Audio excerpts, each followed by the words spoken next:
Pria itu ingin menemukan seorang gadis perawan dinikahi. Jadi dia menculik seorang gadis yang belum dewasa. Dia menempatkan gadis itu di ruang bawah tanah. Tiap hari membersihkan tubuhnya, dan juga menceritakan dongeng untuknya. Pada saat yang sama untuk mengendalikan pemikiran gadis itu, dia mencuci otaknya dengan walkie-talkie. Patuhi aku, patuhi aku, patuhi aku. Tidak mudah untuk menunggu gadis kecil itu tumbuh dewasa. Dia segera memaksanya untuk berhubungan dengannya. Untuk mencegah gadis itu mengambil kesempatan untuk melarikan diri, dia sengaja mengikat kedua tangan mereka bersama. Kemudian memeluk gadis itu dan tidur dengan puas. Dimulai dari hari ini, gadis itu selalu menghadapi penganiayaan pria itu. Dan setiap kali selesai berhubungan, pria itu bersikap tidak peduli, dan menggurungnya ke dalam ruangan bawah tanah. Setelah pria itu pergi, ekspresi menawan dari gadis itu tiba-tiba menjadi dingin. Dalam penahanan yang berkepanjangan, pria itu berpikir dia sudah berhasil mengendali gadis itu. Dan apa yang dia tidak tahu adalah, gadis kecil itu terus menunggu kesempatan. Dia tidak pernah menyerah ide untuk melarikan diri. Jika dia tidak pergi ke sekolah sendirian 5 tahun lalu, atau berjalan di jalan sepi itu, mungkin masa kecilnya akan dihabiskan dengan bahagia. Dia baru berusia 8 tahun pada waktu itu. Walaupun kecil, dia memiliki pemikiran dewasa. Demi menarik perhatian pria itu, dia meminta pria itu untuk memberinya ciuman selamat malam. Ini membuat pria itu sangat bingung. Dia juga meletakkan makanan di pergelangan tangannya menyamar sebagai luka, agar pria itu membawanya pergi ke rumah sakit. Dan trik kecil ini tidak bisa menipu pria itu sama sekali. Demi membuat gadis itu menyerah, dia memperlihatkan pintu besi yang mengurungnya. Pintu besi itu terbuat dari baja dan sangat kuat. Meskipun dia berteriak, tidak ada yang akan mendengarkan. Gadis itu melihat tidak ada harapan untuk melarikan diri. Jadi dia mencoba untuk melawan. Tapi bagaimana bisa tubuh kecilnya melawan pria yang kuat? Untuk menghukum gadis itu, pria itu menghentikan jatah makannya. Gadis itu hanya bisa hidup dalam gelap dengan kelaparan. Kumohon, aku lapar. Aku ingin makan apa saja. Akhirnya dia melihat kenyataannya. Dari awal yang memberontak perlahan-lahan menjadi patuh. Waktu berlalu hari demi hari. Gadis itu akhirnya tumbuh dewasa.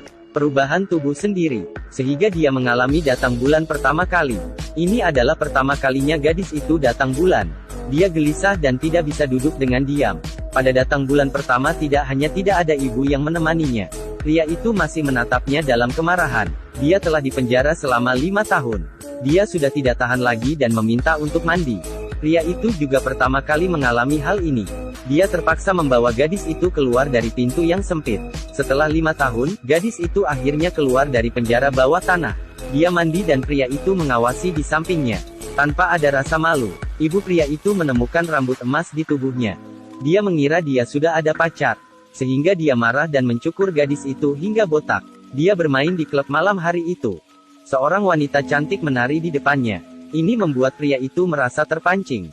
Malam itu dia secara paksa memperkosa gadis itu. Setelah itu, gadis itu memohon padanya untuk melihat bulan. Pria itu membawanya ke halaman belakang. Gadis itu menghirup udara yang segar. Dia tidak ingin kembali ke sel sempit itu lagi. Namun dirinya yang keras kepala, dipukuli oleh pria itu lagi. Dia terus bekerja agar kelihatan sangat patuh. Sebenarnya saat dia berjalan keluar dari rumah, keinginan untuk melarikan diri telah terbangun kembali. Saat ini perencanaannya telah berjalan dengan mulus. Pria itu membawanya keluar dari rumah dan pergi ke supermarket. Saat melihat orang-orang di jalan, dia memikirkan cinta kasih ibunya. Keinginan untuk melarikan diri semakin kuat.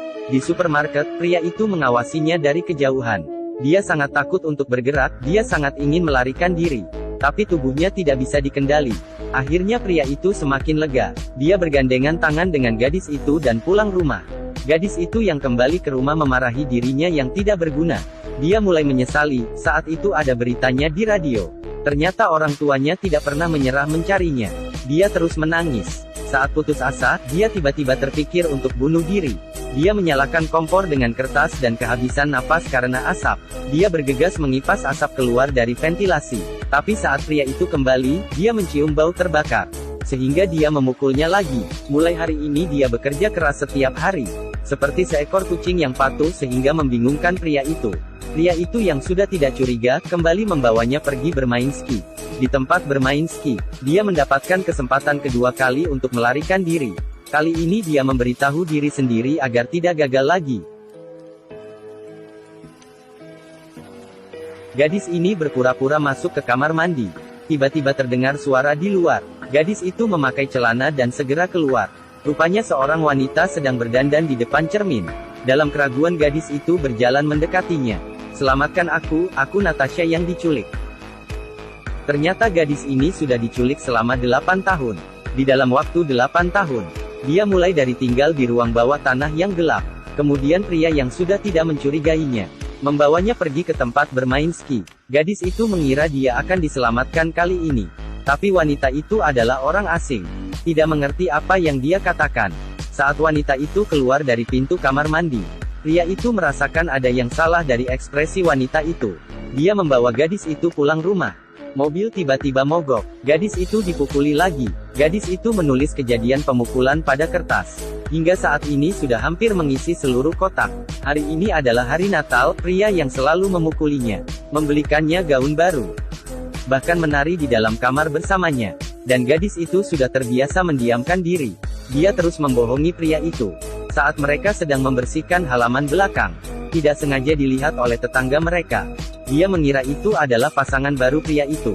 Gadis yang kembali ke ruang bawah tanah merasa sangat menyesal. Tadi harusnya memberitahu wanita tua mungkin dirinya bisa diselamatkan.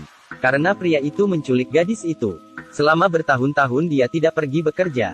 Uangnya sudah hampir habis. Dia memutuskan untuk menjual mobilnya. Gadis itu sedang membersihkan mobil itu. Tiba-tiba dia melihat pria itu lupa mengunci pintu depan. Saat itu pria itu datang untuk menggodanya. Tiba-tiba orang yang ingin membeli mobil menelponnya. Suara napasnya mengganggu pria itu yang sedang bertelepon. Pria itu baru saja masuk ke dalam rumah. Gadis itu mengambil kesempatan ini. Akhirnya dia mulai melarikan diri. Dia berhasil keluar dari tempat yang mengurungnya selama 8 tahun. Dia berlari sekuat tenaga. Saat pria itu keluar, gadis itu sudah melarikan diri. Gadis itu datang ke rumah seorang wanita. Dia memberitahu wanita itu bahwa dirinya diculik. Hari ini sudah hari ke-3096. Akhirnya polisi datang. "Nama saya adalah Natasha. Saya diculik 8 tahun lalu." Ibu gadis itu menerima telepon dari polisi. Dia dan suaminya pergi ke kantor polisi. Akhirnya mereka bertemu kembali. Film ini adalah kejadian nyata. Gadis Austria Natasha, selama 8 tahun setelah diculik, akhirnya berhasil melarikan diri. Pelaku yang mengetahui kejahatannya diketahui orang. Akhirnya juga seperti pria di film ini. Dia memilih untuk bunuh diri di atas rel kereta. Kemudian Natasha menulis sebuah buku 3096 hari, yang menceritakan semua kejadian ini.